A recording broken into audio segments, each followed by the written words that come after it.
कि औरंगजेब की कब्र रहे या तोड़कर हगने और मूतने की जगह बना दी जाए।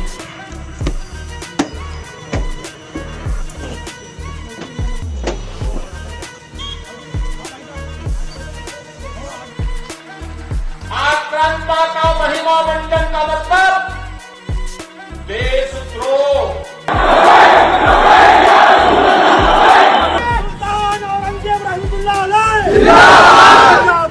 और मुसलमान घर से निकलकर आए बाहर ऐसे स्टेटमेंट देते हैं। माहौल ऐसा बना दिया है इन्होंने कि जाल की तरह कुछ ट्रैप बिछ जाता है और कोई तो आए। मैं कह रहा हूं कि ये अगर मुसलमान समाज के युवा इस प्रदर्शन से, जब विश्व हिंदू परिषद और बजरंग दल ने औरंगजेब की तस्वीर के साथ साथ हरी चद्दर लपेटकर जो जलाने का प्रदर्शन किया, इससे अगर मुसलमान समुदाय के कुछ युवा निकल कर नहीं आते या कोई और निकल कर नहीं आता जो आए थे प्रदर्शन करने के लिए, उसके बाद हुड़दंगबाजी हुई, गाड़ियों को तोड़ा गया, आगजनी की गई, पुलिस वालों के साथ बदतमीजी की गई, पुलिस वालों के ऊपर हमला किया गया, ये अगर निकल कर नहीं आते तो इनकी और भी प्लानिंग थी। फिर लगातार इनको ये करता रहना था जब तक इस तरह की इंसिडेंट नहीं हो जाती। और उसके बाद क्या होता है, उसके बाद ये बिल में घुस जाते हैं और अब जो इंसिडेंट निकलकर सामने आ रही है उसको कोई नेशनल मीडिया और कोई ये ठेकेदार जो धर्म के बने हुए हैं उनको नहीं दिखाएंगे, बल्कि उल्टा दिखाएंगे। दिखाने वाले एक दो होंगे, वो भी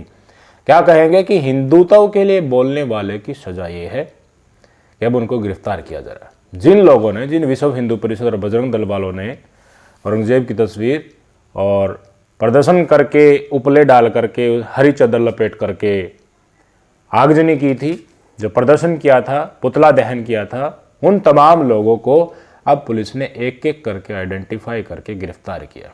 क्यों? क्योंकि देखिए समाज है, समाज में कंप्लेन करने वाले, इधर वाले कंप्लेन करने वाले हैं तो उधर वाले भी कंप्लेन करने के लिए हो जाएंगे।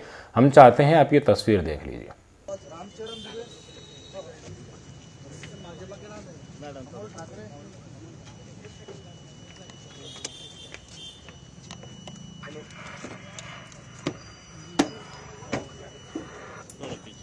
भाई कर्फ्यू लगा था, कर्फ्यू हट गया, अब चीज़ें नॉर्मलाइज होगी, शांति होगी, तो जलन हो रही है कि मुद्दा इतनी जल्दी ड्रॉ आउट हो कैसे गया।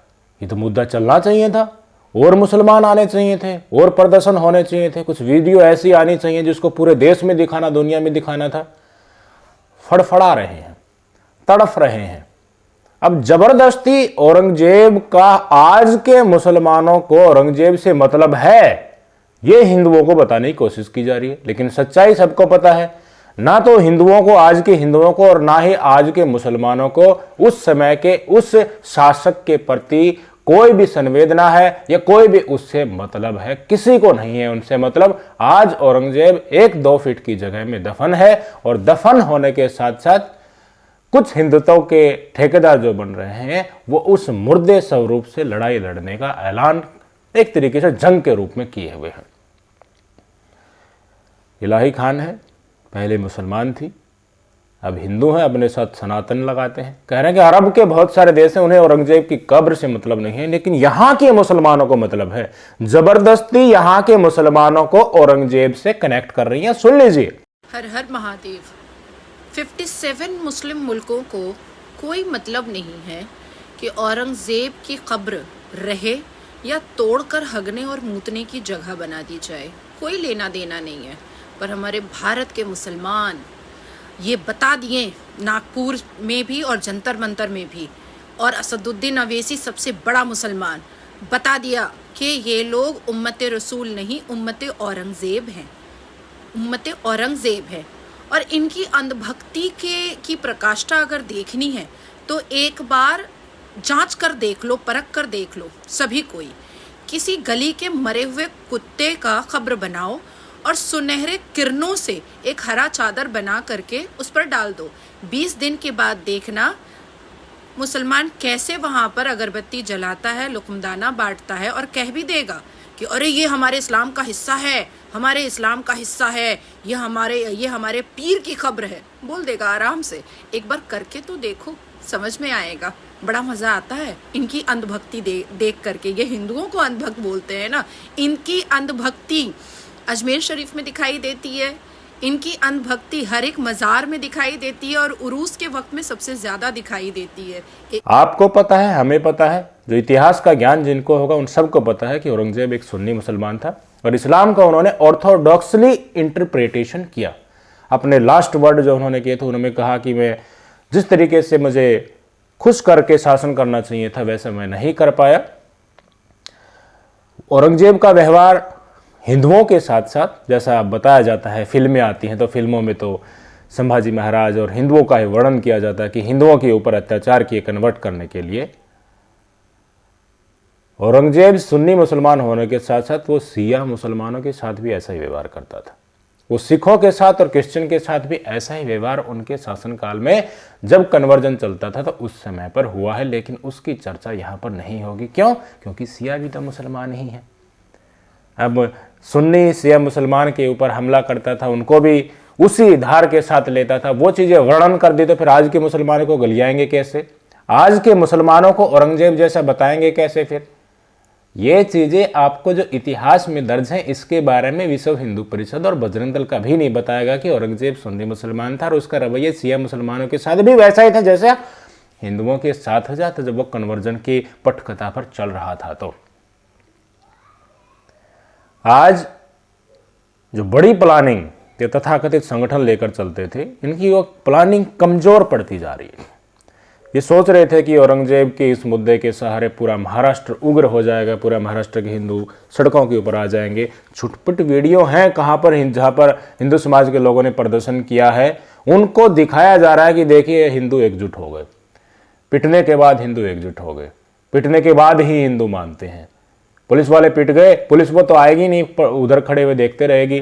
तुम 90% हो, वो 10% आएंगे सड़क के ऊपर, पुलिस खड़ी खड़ी तमाशा देखेगी और तुम्हें जलाकर चले जाएंगे। ये दिखाने की कोशिश हो रही है। लेकिन उनको सड़क के ऊपर लेकर कौन आया, किस नज़रिए से लेकर आया, किस एंगल से लेकर आया? विस्फोट बनाकर रखा है सोशल मीडिया के ऊपर इस देश के मुसलमानों को भड़काने की सामग्री के रूप में। एक छोटा सा बच्चा भांति भांति प्रकार के कमेंट करने लगता है। क्यों? क्योंकि उसके अंदर जहर भरा जा चुका है, वो चीज़ें नॉर्मलाइज की जा चुकी है।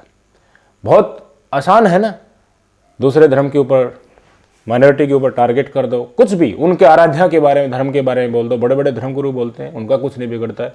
मुख्यमंत्रियों तक की भाषा ये है तो कोई भी बोल देगा ना, अपने मन में आएगा। फिर आप बताइए, हिंदू समाज का कोई भी युवा है हमारी बात जो सुन रहा है, अगर हिंदू समाज के किसी देवी देवता के ऊपर ओछी टिप्पणी किसी मुस्लिम समुदाय या सिख समुदाय के द्वारा या क्रिश्चियन समुदाय के द्वारा की जाती है तो गुस्सा नहीं होगा? प्रदर्शन हो भी सकता है, लोग स्टेज के ऊपर भी आ सकते हैं। आक्रांता का महिमा मंडन का मतलब देशद्रोह की नींव को पुख्ता करना और स्वतंत्र भारत ऐसे किसी देशद्रोही को स्वीकार नहीं कर सकता है जो भारत के महापुरुषों को अपमानित करता हो, उन आक्रांताओं का महिमा मंडन करता हो, जिन आक्रांताओं ने भारत की सनातन संस्कृति को रौंदने का कार्य किया था, बाहर बेटियों की इज्जत पर हाथ डालने का काम किया था, हमारी आस्था पर प्रहार किया था, उसे आज का ये नया भारत स्वीकार करने को कतई तैयार नहीं है। अब बातें निकलकर सामने आ रही है।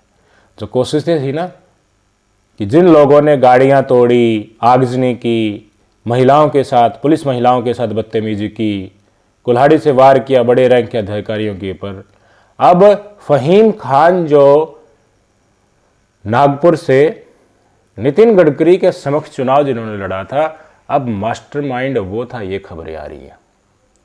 मैं कहता हूं ना, नेता किसी भी तरफ का हो, किसी भी पार्टी का हो, उसको चाहिए कट्टरता का मुद्दा। हिंदुत्व की राजनीति करने वाले हिंदुत्व की करेंगे, वो कट्टर बनाने की कोशिश करेंगे। मुसलमानों को जिनका वोट चाहिए वो कहेंगे कि बस तुम तो मार दिए, काट दिए। वो ये नहीं चाहेंगे कि आपस में सामंजस्य चले और मुद्दों के ऊपर वो राजनीति करें, क्योंकि सांप्रदायिकता शॉर्टकट है राजनीति का। अब फहीम खान के ऊपर सारे के सारे आरोप लग रहे हैं, तो मुझे बताइए, फहीम खान ने अगर कुछ लोगों को भड़का करके या कुछ सोशल मीडिया पर चीज़ों को अरेंज करके इस तरह की कार्रवाई की, तो इस देश के सारे मुसलमान नागपुर हिंसा के लिए जिम्मेदार हैं। इस देश के सारे मुसलमान ही गाड़ी तोड़ हैं, आगजनी तोड़ हैं।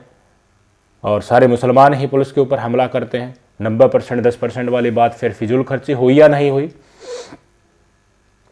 यही है मेरे भाई, सच्चाई यही है।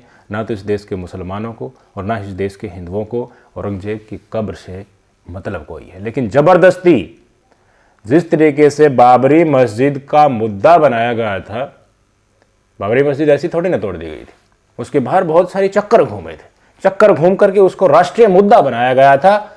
हिंदुओं की बलि ली गई थी, हिंदुओं की बलि लेने के बाद बाबरी विध्वंस हुआ और उससे भारतीय जनता पार्टी की राजनीति चमकी। तो उसी प्रकार से अब उसी इन लाइन औरंगजेब की कब्र को करने की कोशिश की जा रही कि एटलीस्ट पूरे देश में ये मुद्दा बने और वहां पर कुछ बाद में ले आएंगे कि यहां पर पहले ये था, ऐलान किया जा रहा है ऐसे ही हम करेंगे, काशी में ऐसे ही हम करेंगे। मथुरा में भारतीय जनता पार्टी के बड़े नेता हैं, स्वयं कर रहे हैं, जिस तरह से बाबरी के साथ किया वैसे ही हम औरंगजेब की कब्र के साथ करेंगे, काशी में करेंगे, मथुरा में करेंगे, हमारे मंदिर बनाएंगे उसी स्टाइल में। आप समझिए चीजों को। ये विश्व हिंदू परिषद वाले, बजरंग दल वाले गिरफ्तार हो गए, जमानत हो जाएगी, आ जाएंगे बाहर। इन्होंने जो जाल बिछाया था उस जाल में एक मुस्लिम समाज के युवा जो जिसने फंसाए वो फंस गए, जेल चले जाएंगे, वो भुगतेंगे। लेकिन मतलब क्या है, मतलब यही है, जो आका जो बैठे थे वो आका जिस तरह पत्ते फेंकना चाहते थे वो पत्ते फेंके गए, फंसने वाले फंस गए और उनको काम को अंजाम मिल गया। जो जाल जो बिछाया गया था, वातावरण जो बनाना चाहते थे वो बना रहे। किसको मतलब है कि भाई औरंगजेब की कब्र को तोड़ करके वहाँ तुम कुछ बनाओ। जो मोनूमेंट्स एक्ट है उसके अंदर वो रिजर्व है, पुलिस ने उसकी सुरक्षा बढ़ा दी है। चादर चढ़ाने वाले आते थे उनको भी अब टेम्पररी वहाँ पर रोक दिया गया है। लेकिन इस मुद्दे को लंबा खींचने से अगर लगेगा कि हिंदू आ रहे हैं मैदान में तो खींचा जाएगा, अगर नहीं आएंगे तो बिलबिलाते रहो भाई अकेले अकेले। जब राजनीति ही नहीं चमकेगी, चीज़ मोबिलाइज ही नहीं होंगी, हिंदुओं की तरफ से कुछ रिस्पॉन्स ही नहीं आएगा, तो ये चाहे काशी में करें या मथुरा में करें या फिर औरंगजेब की कब्र से करें या औरंगजेब से पहले और बाद वाले शासकों या औरंगजेब के बेटों की भी कब्र है, उनकी बहन की भी कब्र है, या फिर किसी की याद में कोई बड़ा स्मारक बना गया है ताजमहल जैसा, उसके नीचे भी अगर आप कुछ खोज सकते हैं। जैसे बताया गया कि तेजो महल है, वो ताजमहल नहीं है, उसके नीचे तेजो महल था, हिंदुओं का प्राचीन मंदिर था, कोई साधु संत दावा करते हैं, वो भी आप कर सकते हैं।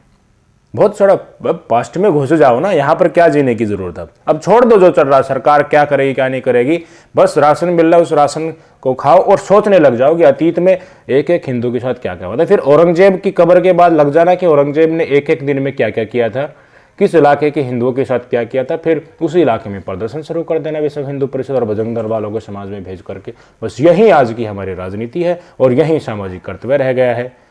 कहाँ ले जाओगे मुझे बता दो आप।